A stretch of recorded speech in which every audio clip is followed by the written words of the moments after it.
Base de loisirs de Cergy-Pontoise, Julie vient d'attraper sa première proie de la matinée. Julie, c'est une buse de Harris, un oiseau de proie protégé. Sa cible, les lapins qui peuplent la base de loisirs, dont elle est très friande.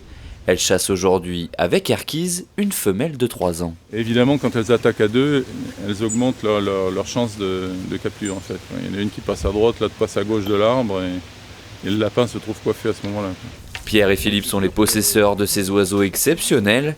Ils pratiquent la fauconnerie depuis une quarantaine d'années, de vrais passionnés. C'est effectivement une passion parce qu'il y a un investissement de temps qui est assez phénoménal pour obtenir donc des oiseaux performants.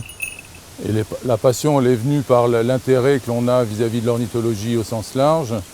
Et dans un premier temps, même si ça peut paraître paradoxal, l'intérêt que l'on avait pour le monde de la conservation et la protection de certaines espèces fanions, notamment comme le faucon pèlerin par exemple. Donc la récupération d'oiseaux blessés, la reproduction en captivité, y compris par insémination artificielle, a été un petit peu le départ, le moteur de mon activité et de beaucoup d'entre nous en fait. Beaucoup de fauconniers sont d'abord des ornithos passionnés. Le principe de cette chasse est simple, le fauconnier utilise d'abord un autre animal, ce furet. Quand les lapins sont au trou, la seule façon de les déloger, c'est d'utiliser un furet. Donc c'est l'auxiliaire tout à fait naturel.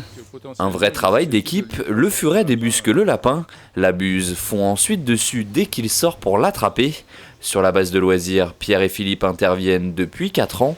L'avantage, une chasse plus naturelle et moins anxiogène. Il se trouve qu'on avait une prolifération de lapins, notamment autour de la baignade, et donc ça posait un problème d'hygiène, crotte de lapin, urine.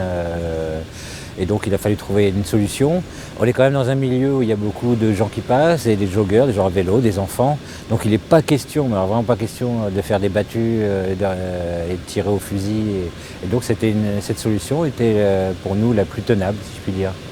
Cette solution permet à ces fauconniers de pratiquer leur passion et d'entraîner leurs oiseaux pendant les périodes où la chasse est ouverte, avec l'objectif que cette pratique ne disparaisse pas. Autant que faire se peut, effectivement, pour autant que l'on trouve des gens aussi passionnés que nous qui ont le temps nécessaire, on forme des gens qui deviennent des collègues, qui sont d'abord assistants, qui nous aident à fureter, qui nous suivent un petit peu partout.